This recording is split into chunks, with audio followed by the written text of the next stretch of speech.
Nalaglag sa 10 talampakang creek ang isang pick-up sa Baler sa Aurora. Sa Bawang sa La Union naman, nahuli kam ang salpukan ng isang tricycle at isang van. Narito ang unang balita.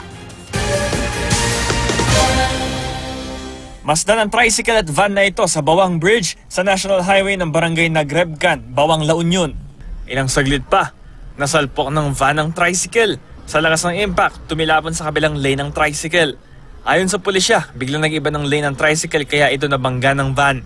Ang driver at mga pasahero ng tricycle, sugatan. Makikita doon sa impact na may kalakasan talaga yung pagkabaga kasi head-to-head yun eh. Bago yan, nahuli kam din ng parehong tricycle na muntik na rin sumalpok sa isang truck. Allegedly, nag-inuman sila before na nangyari yung aksidente.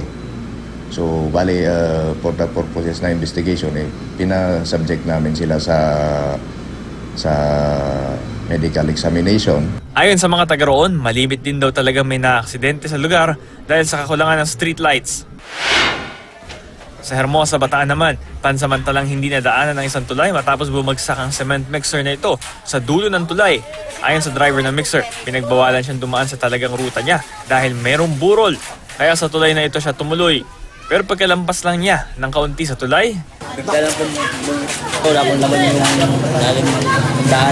ayon sa mga residente, di raw talaga dapat pinadadaanan sa malalaking sasakyan ang naturang tulay. Bawal po talagang dapat dumaan yung malalaking truck na yan.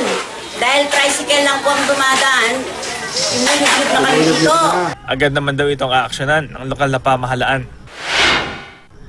Nahulog naman sa 10 talampakang creek ang pickup na ito sa Baler, Aurora. Ayon sa driver, iniwasan niya ang isang motorsiklo kaya nawalan naman na siya ng kontrol sa manibela saka nahulog sa creek. Swerte namang hindi siya nasugatan pati ang dalawa niyang sakay. Para sa unang balita, Bam Alegre reporting.